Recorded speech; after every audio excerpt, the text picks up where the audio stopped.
Welcome to the Leo. Nallapureddy Prasanna Kumar Reddy పరిచయం అవసరం లేదు. సాధారణంగా రాష్ట్రంలో అందరికీ తెలుసు. నెల్లూరు జిల్లా కొవ్వూరు కాన్స్టిట్యున్సీ నుంచి 4 సార్లు 5 సార్లు ఎమ్మెల్యేగా గెలిచిన వ్యక్తి. మొన్న మాత్రం ఓడిపోయాడు. సరే, సాధారణంగా రాజకీయాల్లో ఇంత సుదీర్ఘ అనుభవం ఉన్న వ్యక్తులు ఎంతో హుందాగా ఉండాలి. మాట్లాడే ప్రతి మాట కూడా ఒక పద్ధతిగా ఉండాలి. కానీ నల్లపురెడ్డి ప్రసన్న కుమార్ రెడ్డి అంటేనే వివాదాలతో చెలిమి చేసే వ్యక్తి. ముఖ్యంగా మహిళల పట్ల, మహిళా నేతల పట్ల ఇష్టమైన మాట. అంతెందుకు, గతంలో అమరావతి మహిళలను కూడా అనేక అనరాని మాటలు అన్నాడు. గతంలో హోమ్ మినిస్టర్ అనితను కూడా అనేక మాటలు అన్నాడు. అప్పటికి ఆవిడ ప్రతిపక్షంలో ఉన్న సమయంలో. అంటే తాము అధికారంలో ఉన్నాం కాబట్టి నోటికి ఏదొస్తే అది మాట్లాడితే చెల్లింది. సరే, ఆ రోజు అయిపోయింది. కానీ ఇప్పుడు కూడా తాజాగా అదే కొవ్వూరు నుండి ఎమ్మెల్యేగా గెలిచినటువంటి ప్రశాంతి రెడ్డిని కూడా నల్లపురెడ్డి ప్రసన్న కుమార్ రెడ్డి అనేక మాటలు అనటం. సాధారణంగా రాజకీయ విమర్శలు అయితే మనం పెద్దగా పట్టించుకోం. రాజకీయాల్లో రాజకీయ విమర్శలు చేయడం సహజం. నువ్వు తిన్నావనో, స్కామ్ చేసావనో, లేదా అవినీతి చేసావనో, రకరకాల మా మీద దాడులు చేసావనో, ఇవన్నీ సహజమైన విమర్శలు. కానీ అంతకు మించి పర్సనల్ విమర్శలు చేయటం అనేది సిగ్గుచేటు. మీకు గుర్తుందో లేదో, ఎన్నికల సమయంలో కూడా ప్రశాంతి రెడ్డి క్యారెక్టరైజేషన్ చేసే ప్రయత్నం చేస్తే ఆవిడ ధైర్యంగా ముందుకొచ్చి జరిగిన పరిస్థితులు ఏంటి, వేమిరెడ్డి గారిని ఎందుకు పెళ్లి చేసుకున్నాను అనేది ఆవిడ చాలా స్పష్టంగా మీడియా ముఖంగా చెప్పింది. ఆ రోజు కూడా అంటే రాజకీయంగా ఎదుర్కోలేక ఇలా ఇళ్లలో ఆడవాళ్ళనో లేదా వాళ్ళ కుటుంబంలో ఆడవాళ్ళనో విమర్శించి లబ్ధి పొందాలని ప్రయత్నం చేసే నీచమైన నికృష్టమైనటువంటి బుద్ధున్న వ్యక్తి ఎవడైనా ఉన్నాడంటే ప్రసన్న కుమార్ రెడ్డి.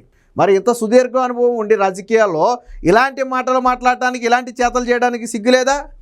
మొన్న ప్రజలు బుద్ధి చెప్పారు కదా. నువ్వు 5 సార్లు గెలిచినటువంటి అదే నియోజకవర్గం నుంచి ఈసారి నిన్ను అని తరిమేశారు కదా. ఎందుకు తరిమేశారు? గతంలో నువ్వు మొన్న అమరావతి రైతుల మీద మాట్లాడిన మాటలు కావచ్చు, లేదా ఇతర టీడీపీ మహిళల మీద ఏ పార్టీ అయినా సరే కాసేపు పక్కన పెడదాం. ఆవిడ రాజకీయాల్లో ఉన్నారా లేదా అనేది పక్కన పెడదాం. ఒక మహిళ గురించి మనం మాట్లాడేటప్పుడు ముందు వెనక చూసి మాట్లాడాలి. గౌరవించి మాట్లాడటం నేర్చుకోవాలి. మీరు గతంలో నారా భువనేశ్వర్ గారిని నిండు అసెంబ్లీలో అవమానించారు కాబట్టే జగన్మోహన్ రెడ్డి రాష్ట్రంలో తలెత్తుకుని తిరగలేని పరిస్థితి వచ్చింది. ఈరోజు అసెంబ్లీకి కూడా రాలేని పరిస్థితి వచ్చింది కదా. జగన్మోహన్ రెడ్డి ఎందుకు రాలేకపోతున్నాడు అసెంబ్లీకి? జగన్మోహన్ రెడ్డి ఎక్కడ నిలబెట్టి కడిగేస్తారని భయం జగన్మోహన్ రెడ్డికి. దానికి వంక ప్రతిపక్ష హోదా ఇవ్వాలని. ప్రతిపక్ష హోదా అనేది రాదు, ఇవ్వరు, రాజ్యాంగపరంగా చట్ట ప్రకారంగా అది కుదరదని జగన్మోహన్ రెడ్డికి తెలుసు. ఆ వంకతో ఈరోజు అసెంబ్లీకి రావట్లా. ఎందుకని? ఆ రోజు నారా భువనేశ్వర్ గారి మీద మాట్లాడిన మాటలు అలాంటివి. ఇక పక్కపక్క ఆ రోజు ఖండించాల్సింది పోయి జగన్మోహన్ రెడ్డి పక్కపక్క నవ్వాడు. పరిస్థితి ఏమైందో చూసాం కదా. ఆ రోజు అధికారం ఉంది కాబట్టి నవ్వారు. ఈరోజు ఏమైపోయింది? మీరు రాష్ట్రంలో తలెత్తుకోలేని పరిస్థితి అయిపోయింది. అలాంటి ప్రసన్న కుమార్ రెడ్డి అంటే అదే తాను మొక్కలు కదా ఇవన్నీ. వైసీపీలో ఉన్న వాళ్ళందరూ చేసే గోరంట్ల మాధవ్ దగ్గర మొదలు పెడితే, అంబర్ దగ్గర మొదలు పెడితే, అవంతి శ్రీనివాస్ దగ్గర మొదలు పెడితే వీళ్ళంతా ఒక తాను మొక్కలే. కాబట్టి బుద్ధులు ఎక్కడికి బావు. ఈయన మాట్లాడిన మాటలు ఎంత నీచంగా నికృష్టంగా ఉన్నాయో ఒకసారి మీరు వినండి. విన్న తర్వాత పార్టీలకు అతీతంగా మరి అవి సమర్థించవచ్చా, సమర్థించకూడదా, ఖండించాలా లేదా అనేది మీరే ఒకసారి ఆలోచించుకోండి. సో ఇప్పుడు ఈయన మాట్లాడేది ఎవరి గురించి అంటే అక్కడ ప్రస్తుత ఎమ్మెల్యేగా ఉన్నటువంటి ప్రశాంతి రెడ్డి గారి గురించి మాట్లాడుతున్నారు. వేమిరెడ్డి రామిరెడ్డి గారి భార్య గురించి మాట్లాడుతున్నాడు. ఏం మాట్లాడుతున్నాడు ఒకసారి వినండి. రేణుగుంట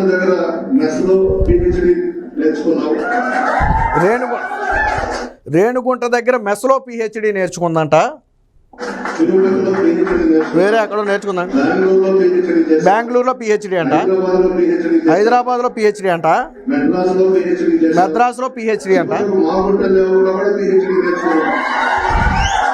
చివరికి మాగుంట గ్రామంలోనో ఏదో పిహెచ్డి. అంటే ఒక రకంగా కించపరచడం, ఒక రకంగా ఆవిడ క్యారెక్టర్ అసాసినేషన్ చేసే ప్రయత్నం చేశాడు నల్లపురెడ్డి. మరి దీన్ని సమర్థించవచ్చు. ఇంకా మాట్లాడాడేనండి ఒకసారి. ఆ పిహెచ్డి ఏంటనేది మీరు అర్థం చేసుకోండి అంటే ఒక రకంగా డబుల్ మీనింగ్ డైలాగులు. మరి ఇలాంటి వ్యక్తుల్ని ఎలా క్షమించాలి, లేకపోతే ఎలా ఏం చేయాలనేది మీరు ఆలోచించి ఇంకా ఉంది, అసలు విషయం ఉంది.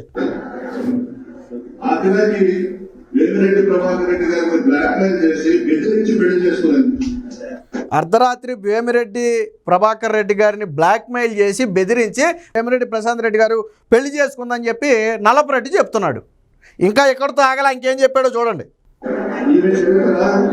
ఉమ్మడి రాష్ట్రంలో తెలుసు, విడిపోయిన తర్వాత మన రాష్ట్రంలో తెలుసు, పక్క రాష్ట్రాల్లో కూడా చెప్తారు. కాశీలో, గుజరాత్, సూరత్లో ఈయన గొప్పతనం అక్కడ కూడా చెప్పుకుంటుంటారు. కాశీలోను గుజరాత్ సూరత్లో కూడా ఈ ప్రశాంత్ రెడ్డి గారి చరిత్ర గురించి మాట్లాడుకుంటారు, చెప్పుకుంటారని చెప్పి మరి ఎలాంటి డైలాగులు వాడుతున్నాడో, ఎలాంటి మాటలు, ఈ మాటలకు మీనింగ్ మీకు అర్థమయ్యే ఉంటుంది. సో ఎలాంటి మాటలు మాట్లాడాడో ఏనండి, ఇంకా మాట్లాడాడు, ఏం మాట్లాడాడేనండి.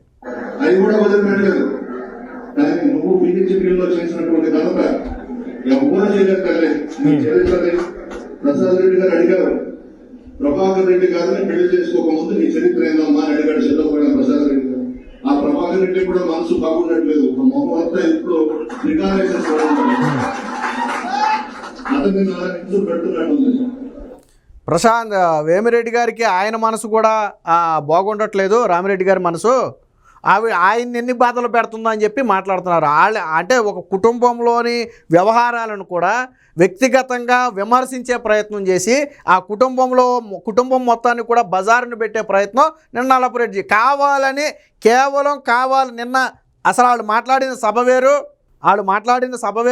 మాట్లాడాల్సిన మాటలు వేరు. నువ్వు సభ పెట్టినప్పుడు రాజకీయంగా విమర్శించు, అవినీతి జరుగుతుందనో లేదా అవినీతి చేశారనో అక్రమాస్తులనో రాజకీయంగా విమర్శించు, తప్పులేదు. కానీ నువ్వు ఎక్కడా కూడా రాజకీయంగా విమర్శించకుండా, ఆవిడ బెంగళూరులో పిహెచ్డీ చేసింది, హైదరాబాద్లో పిహెచ్డీ చేసింది, గుజరాత్ సూరత్లో కూడా ఈవిడ చరిత్ర గురించి తెలుసు, ఈ రకంగా పైగా అలాయన్ని ఇబ్బంది పెడుతుందని చెప్పి మళ్ళీ మాట్లాడటం. ఇంకా ఏం మాట్లాడాడేనండి.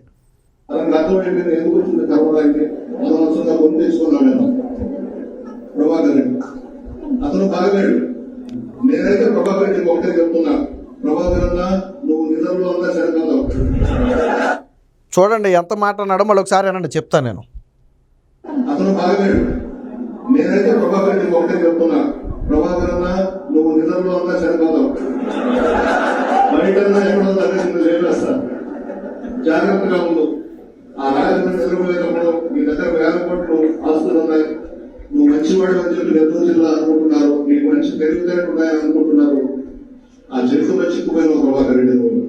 సో నిన్ను నిద్రపోయేటప్పుడైనా నిన్ను చంపేస్తారు, లేదా బయట ఎక్కడైనా నిన్ను చంపేస్తారు, నీ దగ్గర 1000 కోట్ల ఆస్తులు ఉన్నాయి, ప్రజల మనిషిగా నీకు పేరు ఉంది కాబట్టి నిన్ను అడ్డు తొలగించుకుంటారని చెప్పి ఎంత నీచంగా, అంటే ఎవరు చంపేస్తారని, ప్రశాంత్ రెడ్డి చంపేస్తారని ఇండైరెక్ట్గా చెప్తున్నాడు. ఆయన మొహం కూడా ఈ మధ్యన ఏం బాగుండట్లా, ఖచ్చితంగా ఈయన్ని చంపేస్తారు అంటే నాకు తెలిసి వీళ్ళు ఏదన్నా ఆయన మీద కుట్ర చేసి దాన్ని వాళ్ళ మీద నెట్టాలని ప్రయత్నం చేస్తున్నారో నాకైతే అర్థం కాల. వీళ్ళు ఏదన్నా ఆయన మీద కుట్ర చేసి వీళ్ళు ఏదైనా ఆయనకి హాని తలబెట్టి దాన్ని సొంత కుటుంబం మీద ప్రశాంత్ రెడ్డి మీద వేసే ప్రయత్నం చేస్తున్నారేమోనని నాకు అనుమానం కలుగుతుంది. బహుశా ఇదేదో కుట్రలో భాగమై ఉంటుంది. దీని మీద ఎలాంటిగా ఉండాలి ఖచ్చితంగా. ఈరోజు ఆల్రెడీ పొలంటిచ్చారు, అగ్గిపొల గీశారు కదా, తర్వాత నిప్పెలిగిస్తారు దాన్ని. అంటే ఒక రకంగా అనుమానాలు కలిగించే ప్రయత్నం. నాకు తెలిసి వీళ్ళేదో హాని చేస్తారని డౌట్. ఎందుకంటే రాజకీయంగా వీళ్ళకే అడ్డు, వాళ్ళు ఎవరికి అడ్డు, రాజకీయంగా వీళ్ళకే అడ్డు, నల్లపురెడ్డికే అడ్డు. కాబట్టి ఆయన తొలగించే ప్రయత్నం చేస్తున్నాడేమో. ఎంత నీచమైన మాటలు ఇవి. కుటుంబమే చంపేస్తుందని చెప్పి మాట్లాడటం.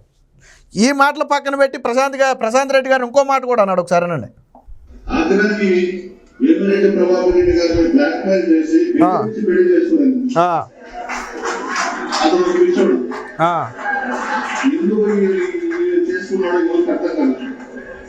అతను అడిగితే ఆ జిల్లాలో ఎవరో ఒక మంచి కుటుంబంలో ఒక అమ్మాయిని ముక్కు బస్సులు అమ్మాయిని ఆయన ఇచ్చి పెళ్లి చేసుకునేవాడు. ఈ కోరు బాగా పడిపోయాడు. చూడండి ఎంత మాట మాట్లాడాడు. వేమిరెడ్డి గారిని, ప్రభాకర్ రెడ్డి గారిని బెదిరించి పెళ్లి చేసుకుంది ప్రశాంత్ రెడ్డి. నన్ను అడుగుంటే మన జిల్లాలోనే ఒక కన్నెపిల్లనే ప్రభాకర్ రెడ్డి గారికి ఇచ్చి పెళ్లి చేద్దును, అనవసరంగా వెళ్ళి బోరిబావిలో పడ్డాడు. మరి ఎంత తప్పండి ఆ మాట, ఎంత తప్పది. నేను ఒక కన్నెపిల్లకి ఇచ్చి చేసేవాడినే, అనవసరంగా వెళ్ళి బోరిబావిలో పడ్డాడు అని చెప్పి ఒక మాట మాట్లాడటం అంటే మరి ఇది ఒక మహిళను ఎంత నీచంగా అవమానించినట్టు. ఇది ఇలాంటి మాటలను మనం సమర్థించాలా, ఇలాంటి వాళ్ళను మనం సమర్థించాలా? మరి రాజకీయాలకు అతీతంగా దీన్ని ఖండించొద్దా? ఆయన మాట్లాడిన మాట తప్పు కదా. వాళ్ళకి నచ్చి పెళ్లి చేసుకున్నారు, పెళ్ళి అయిపోయింది. అసలు ఆ పెళ్ళి అనేది, ఆ కుటుంబం అనేది నల్లపురెడ్డికి అవసరం లేని విషయం. కానీ ఒక మీటింగ్ పెట్టి, వైసీపీ మీటింగ్లో సందర్భం లేకుండా నన్ను అడిగితే ఒక కనిపిల్లని ఇచ్చి చేసేవాడినే, వెళ్ళిపోయి ప్రభాకర్ రెడ్డి అనవసరంగా బోరిబావిలో పడ్డాడు. ఎంత తప్పండి ఆ మాట. మరి ఖండించొద్దా? నల్లపురెడ్డి చేసింది కరెక్టేనా? ఇంత గతంలో అమరావతి మహిళలను కూడా అంతే నీచంగా మాట్లాడాడు. హోమ్ మినిస్టర్ అనిత మీద కూడా మాట్లాడాడు. ఇంకేం మాట్లాడానండి? ఇది వైసీపీ అధికారంలో ఉన్నప్పుడు మాట్లాడిన మాటలేనండి. ఒకసారి నోరు మూసుకొని ఉంటే మంచిది. ముందు మీ క్యారెక్టర్స్, మీ తెలుగుదేశం పార్టీలో మీరు ఏ విధంగా బ్రతుకుతున్నారో అది తెలుసుకొని మాట్లాడితే మంచిదని చెప్పేసి క్యారెక్టర్ల గురించి మాట్లాడటం, మీరు తెలుగుదేశం పార్టీలో ఉన్నారు అంటే ఎలా ఉన్నారు అని చెప్పి, మీరు అంటే ఏ పనులు చేస్తే పార్టీలో ఉన్నారు అని చెప్పి మాట్లాడుతున్నారు. మరి నీ పార్టీలో ఉన్న మహిళా నేతలందరూ కూడా ఆ పనులు చేస్తేనే మీ పార్టీలో ఉన్నారా? నేను తెలియక అడుగుతున్నా. మీ పార్టీలో రోజా దగ్గర మొదలు పెడితే అనేక మంది మహిళా నేతలు ఉన్నారు కదా, వాళ్ళందరూ ఏ పనులు చేస్తే మీ పార్టీలో ఉన్నారు? మరి పక్క పార్టీని నువ్వు ఎలా విమర్శిస్తావు? నువ్వు ఒక మహిళల్ని అంత నీచంగా ఎలా విమర్శిస్తావు?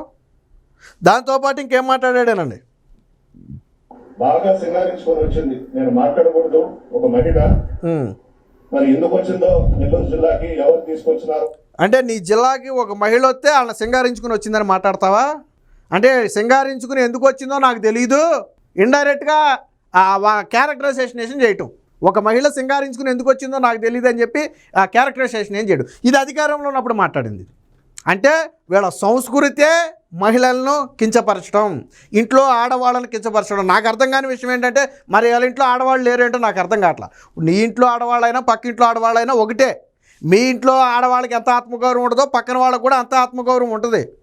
రాజకీయాలకు అతీతంగా మహిళలను గౌరవించాలనే ఇంగిత జ్ఞానం లేని నీలాంటి వాళ్ళని జగన్మోహన్ రెడ్డి పక్కన పెట్టుకున్నాడు చూడు. మీ పార్టీ మొత్తం కూడా అందుకనే ఎందుకు మీ పార్టీకి ఒక కామ్ పార్టీ అనో లేదా ఇంకో పార్టీ అనో ఎందుకు పేరు వచ్చింది, ఎందుకు నీచమైన పార్టీ అని పేరు వచ్చిందంటే నీలాంటి వాళ్ళే.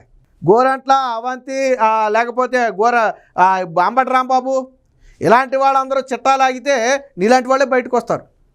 ఇంత నీచమైన మాటలు మాట్లాడాడు కాబట్టే మొన్న నెల్లూరు ప్రజలు, కొవ్వూరు ప్రజలు నల్లపరెడ్డిని తరిమేసి ఇంటికి పంపారు. అయినా కానీ బుద్ధి మారల. ఒక మహిళ మీద ఖచ్చితంగా ప్రశాంత్ రెడ్డి మీద కావచ్చు, ప్రభాకర్ రెడ్డి గారి కుటుంబం మీద కావచ్చు, నల్లపురెడ్డి చేసిన వ్యాఖ్యలు 100కు 200% తప్పే. ఖచ్చితంగా నల్లపురెడ్డి ఖచ్చితంగా బహిరంగ క్షమాపణ చెప్పాలి. రాజకీయాల్లో మహిళలను కించపరచడం అత్యంత నీచమైన ఘటన.